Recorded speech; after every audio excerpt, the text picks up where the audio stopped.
محترم سامعین و ناظرین کرام، آپ سن رہے ہیں درس حدیث۔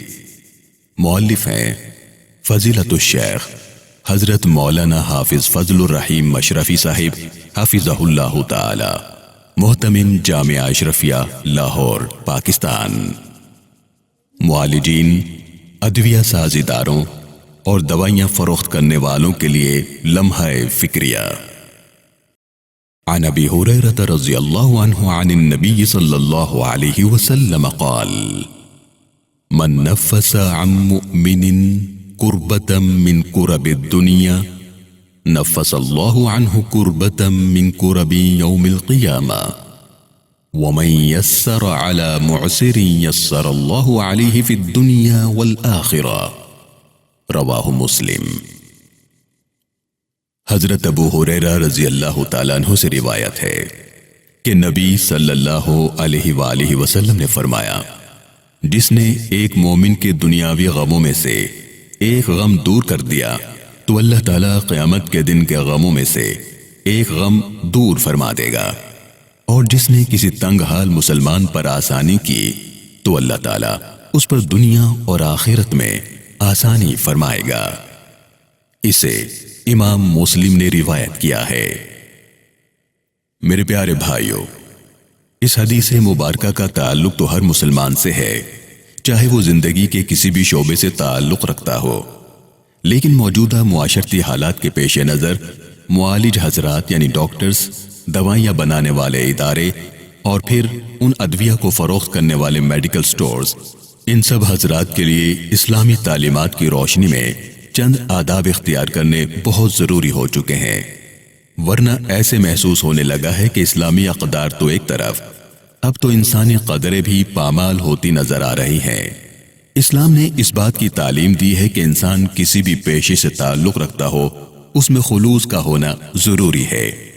اس لیے معالج چاہے وہ ڈاکٹر ہو یا حکیم، سرجن ہو یا فزیشین، اس کے دل میں مریض کے لیے خیر و بھلائی کے جذبات ہونے چاہیے۔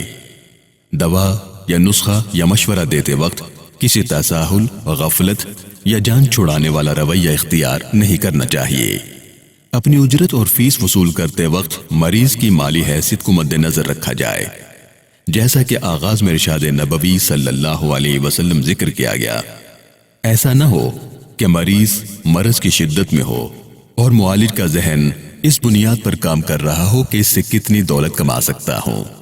مریض کے مرض کا معائنہ کرنے کے بعد ایسا علاج تجویز کیا جائے جس میں بلا وجہ تاخیر نہ ہو، تاکہ محض مریض سے پیسے وصول کرنے کی خاطر علاج کو طویل کرنے کا طریقہ ختم ہو جائے۔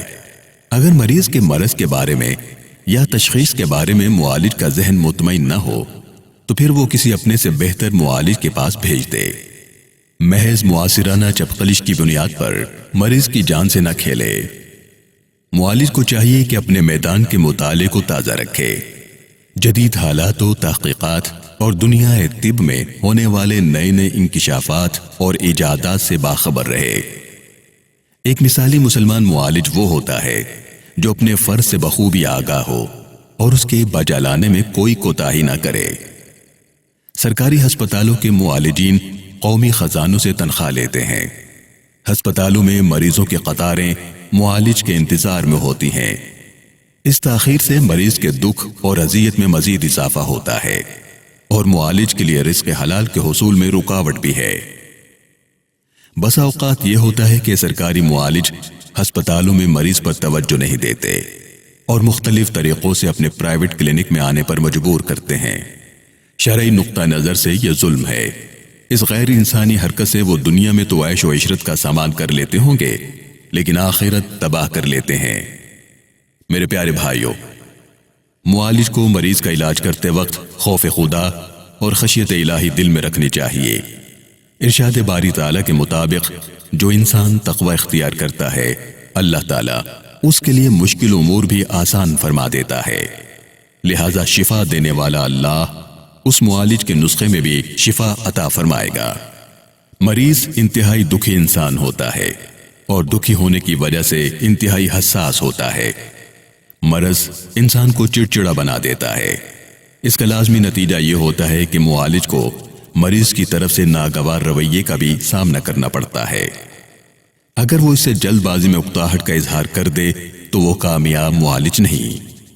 اگر مریض کے چڑچڑے پن کا جواز جھنجھلاہٹ سے دے گا تو گویا وہ معالج خود مریض ہے۔ ارشاد نبوی صلی اللہ علیہ وسلم کے مطابق انسان کے بیان میں جادو کا سا اثر ہوتا ہے۔ معالج اپنی شیریں بیانی اور حسن خلق سے مریض کا آدھا مرض ٹھیک کر سکتا ہے۔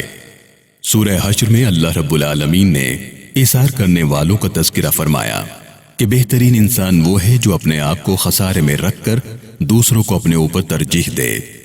ایک معالج کو اپنا آرام و راحت قربان کر کے دکھی انسانیت کی خدمت کرنا پڑتی ہے۔ معالج کلینک یا ہسپتال سے آیا، ابھی آرام سے بیٹھا بھی نہ تھا کہ کسی سنجیدہ کیس کی اطلاع آ جاتی ہے۔ یہ لمحہ معالج کے لیے انتہائی صبر آزما ہوتا ہے اور یہی ایثار کا موقع ہوتا ہے۔ یہ اخلاقی تقاضے اور آداب اسلامی دوا ساز اداروں کے لیے بھی بہت اہم ہے۔ ان اداروں کو بھی اخلاقی اقدار کا پاس کرنا چاہیے کہ وہ دوا سازی میں زیادہ منافع خوری سے اجتناب کریں اور مریض کے لیے ارشاد نبوی صلی اللہ علیہ وآلہ وسلم کے مطابق آسانی پیدا کریں۔ دور حاضر کا انتہائی سنگین مسئلہ جعلی ادویات بنانے کا ہے، جس سے مریض پیسہ خرچ کرنے کے باوجود دکھ اور تکلیف سے نجات نہیں پاتا، یہاں تک کہ یہ ادویہ مریض کی موت کا ذریعہ بن جاتی ہیں۔ لہٰذا ایسے دواساز اداروں کے ساتھ معالج کو بھی رابطہ نہیں رکھنا چاہیے اور نہ ہی ان کی ادویات لکھ کر دینی چاہیے۔ اگر کوئی جعلی ادویات بناتا ہے تو پھر بنانے والا، بیچنے والا اور وہ معالج جو نسخہ تجویز کرتا ہے سب کے سب گنہگار ہوتے ہیں۔ اللہ رب العزت ہمیں اسلامی تعلیمات پر عمل کرتے ہوئے ایک دوسرے کے لیے ایسا بنا دے کہ ہم سب ایک دوسرے کی تکالیف دور کرنے میں لگ جائیں، اور پھر اللہ تعالیٰ قیامت کے دن ہماری تکالیف کو بھی دور فرما دے۔ آمین۔ وآخر دعوانا ان الحمد للہ رب العالمین۔